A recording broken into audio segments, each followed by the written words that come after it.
എല്ലാവർക്കും നമസ്കാരം. 1998 പുറത്തിറങ്ങിയ ഒരു മലയാളം സിനിമയാണ് മറവത്തൂർ കനവ്. മറവത്തൂർ കനവ്. അതിൻ്റെ കഥയും തിരക്കഥയും നമ്മുടെ പ്രിയങ്കരനായ രചയിതാവ് ശ്രീനിവാസനാണ്. അദ്ദേഹത്തിൻ്റെ നർമ്മം കലർന്ന സംഭാഷണവും കഥയും തിരക്കഥയും മലയാളികൾക്ക് ഒരിക്കലും മറക്കാൻ സാധിക്കത്തില്ല. ആ സിനിമയിൽ ഏറ്റവും സർക്കാസ്റ്റിക് ആയിട്ടുള്ള, ഏറ്റവും ഫണ്ണി ആയിട്ടുള്ള, ഹ്യൂമറസ് ആയിട്ടുള്ള ക്യാരക്ടർ ചെയ്തേക്കുന്നത് നമ്മുടെ മരുത് ശ്രീനിവാസൻ തന്നെയാണ്. നമ്മുടെ ചിത്രം അദ്ദേഹത്തിൻ്റെ സൃഷ്ടിയാണ്, പ്രിയദർശൻ്റെ കൂടെ. ചിത്രത്തിലെ നമ്മുടെ അപ്പക്കാളയ്ക്ക് സമാനമായ ഒരു ക്യാരക്ടറാണ് ശ്രീനിവാസൻ ചെയ്തേക്കുന്നത്. അതായത് ഒരു ബിജുമേനനും ഫാമിലി ഒരു വിജനമായ സ്ഥലം എടുക്കുകയാണ്. നല്ല കൃഷിയിടമുള്ള, നല്ല നീരുറവുള്ള സ്ഥലം. അവിടെ പക്ഷേ മനഃപൂർവ്വം ആ നീരുറവ് സിമെൻറ്റ് വെച്ച് കെട്ടിയടച്ചേക്കുന്ന കഥാപാത്രമാണ് മരുത് ശ്രീനിവാസൻ്റെ. അതിനുള്ള ശിക്ഷ അദ്ദേഹത്തിന് കിട്ടി കേട്ടോ. ലാസ്റ്റ് എൻ കുണ്ടിക്ക് 2 ഗുണ്ട് പോട്ടറൊക്കെ പറഞ്ഞ് കുഞ്ഞിരിക്കുന്ന ഒരു സീനുണ്ട്. അത് കണ്ട് ചിരിക്കാത്ത മലയാളികൾ ഉണ്ടാവില്ല.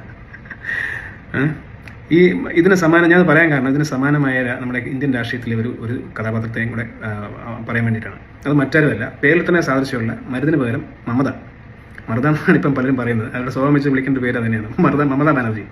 അവർ ചെയ്തേക്കുന്ന 2 വലിയ കുറ്റമാണ്. 2 വലിയ കുറ്റം. ഒന്ന്, രാജ്യത്തിൻ്റെ പുരോഗതി തടയുന്ന; 2, രാജ്യത്തിൻ്റെ സുരക്ഷയെ ബാധിക്കുന്ന രാജ്യദ്രോഹ കുറ്റം നേരിട്ട് തന്നെ. ഇതെന്തൊക്കെയാണെന്ന് ചോദിച്ചു കഴിഞ്ഞാൽ, ഒന്ന്, ഏകദേശം 49 കിലോമീറ്റർ ദൂരെ കൽക്കട്ടയിൽ നിന്നും അശോകനഗർ എന്നുള്ള സ്ഥലം, അതിന് ചുറ്റുമുള്ള 99 കിലോമീറ്ററിൽ എണ്ണ പരിവേഷണം നടത്തി ONGC വലിയ രീതിയിലുള്ള എണ്ണ ശേഖരവും പ്രകൃതിവാതക ശേഖരവും കണ്ടെത്തി. അതായത് എണ്ണ എന്ന് പറയുന്നത് best quality Brent crude oil. ഇന്ന് ലോകത്ത് ലഭ്യമായിട്ടുള്ള APL ഗ്രാവിറ്റി 41 ഗ്രേഡിലുള്ള 250 മില്യൺ മിനിമം മുതൽ, അതായത് 45,000 കോടി മുതൽ 4 ലക്ഷം കോടി വരെ ഇന്ത്യക്ക് ലഭ്യമാകുന്ന എണ്ണ പ്രകൃതിവാതക ശേഖരമാണ് കണ്ടെത്തിയത്. അത് ഈ ഓൺഷോർ ഓഫ്ഷോർ, ഇത് ഓൺഷോറാണ്. ഓഫ്ഷോർ ആണെങ്കിൽ അത് സെൻട്രൽ ഗവൺമെൻറ് കീഴിൽ വരും, കടലിലുള്ള ഏത് നാച്ചുറൽ റിസോഴ്സസ്. ഓൺഷോർ സ്റ്റേറ്റ് ഗവൺമെൻറ്റിൻ്റെ കൂടെ കൺസേൺസ് വേണം. അപ്പം സ്റ്റേറ്റ് ഗവൺമെൻറ് അത് റോയൽറ്റി ഫീസ്, എൻവയോൺമെൻറ്റൽ പൊല്യൂഷൻ പ്രശ്നങ്ങൾ, ഡ്യൂട്ടി, സ്റ്റാമ്പ് ഡ്യൂട്ടി, ടാക്സേഷൻ, ഇത് എന്ന് പറഞ്ഞ് ഓരോരോ കാരണം കണ്ടെത്തി ഉദ്യോഗസ്ഥരെ കൊണ്ട് ഈ പദ്ധതി നടപ്പിലാക്കാതിരിക്കുക കഴിഞ്ഞ 8 വർഷമാണ് നമുക്ക് രാജ്യത്തിൻ്റെ ലഭ്യമാകേണ്ടിരുന്ന ഇത്രയും വലിയൊരു ധനം നഷ്ടപ്പെടുത്തിയത്. ആ മമതാ ബാനർജി എന്ത് ചെയ്യണം നിങ്ങൾ പറയും? ഇനി രണ്ടാമത്, 4096 kilometre India Bangladesh border. 4096 kilometre. അതിൽ 2016 കിലോമീറ്ററും ബംഗ്ലാദേശും വെസ്റ്റ് ബംഗാളുമായിട്ടാണ്. അതിൻ്റെ വ്യാപ്തി മനസ്സിലാക്കണമെങ്കിൽ കേരളത്തിൻ്റെ ആകെ നീളം എന്ന് പറയുന്നത് 580 കിലോമീറ്ററാണ്. ആ നീളത്തിൻ്റെ 4 ഇരട്ടി നീളമാണ് ബംഗ്ലാദേശും വെസ്റ്റ് ബംഗാളുമായിട്ട് പങ്കിടുന്നത്. അതിൽ 241 കിലോമീറ്റർ, കേരളത്തിൻ്റെ നീളത്തിൻ്റെ പകുതിയോളം സ്ഥലം ഫെൻസിങ്ങിന് അനുവദിക്കാതെ അവർ തടഞ്ഞു വെച്ചു.